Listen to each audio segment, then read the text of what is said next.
This sounds like a $6 million question. Will Kenya ever get to Singapore? Na hiyo ndio watu wengi wanauliza. Now, let me explain to our local and global investors and everybody else. Kenya is on a straight, well-paved expressway to Singapore, and the driver is so focused that he occasionally forgets brakes, the map, and passengers. But nonetheless, progress is progress, and Kenya will be the next Singapore. Just trust the process. Singapore was once a swamp. Kenya occasionally experiences floods, so we are clearly ahead.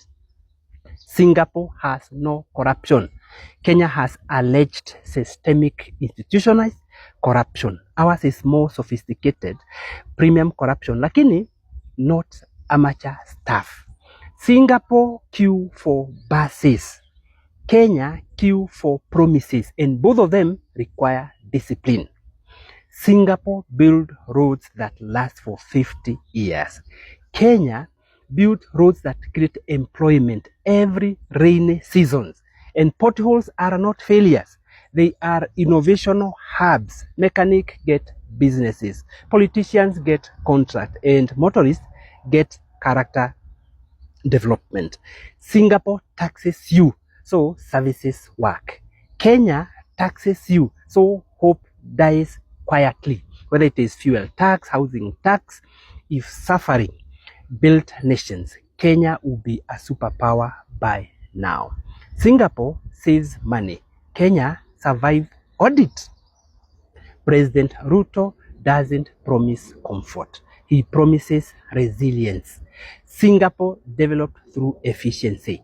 Kenya will develop through sheer stubbornness. And every hardship is explained as global forces, previous regime, and pain before paradise. Singapore had a plan, and Kenya has a narrative, and narratives are cheaper.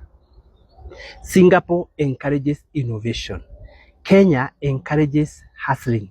If you can sell eggs online, borrow to survive, and work 3 jobs and still be broke, congratulations, you are participating in advanced capitalism.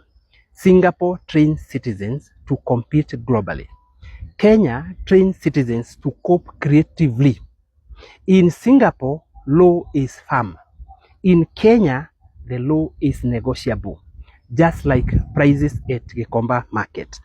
Justice is blind in Singapore, but in Kenya, justice has excellent eyesight. It can see your wallet. Timelines for getting to Singapore.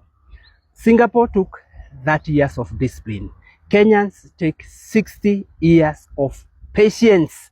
Then target date, soon. And definition of soon is subject to review every election cycle.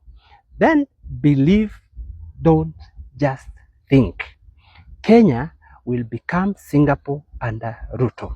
Yes, absolutely yes. Not geographically, not economically, not institutionally, but emotionally, because Singapore believe in systems, but Kenya believe in miracles. And miracles, my friend, require faith, silence, taxes, and endurance. But hawezi elewa.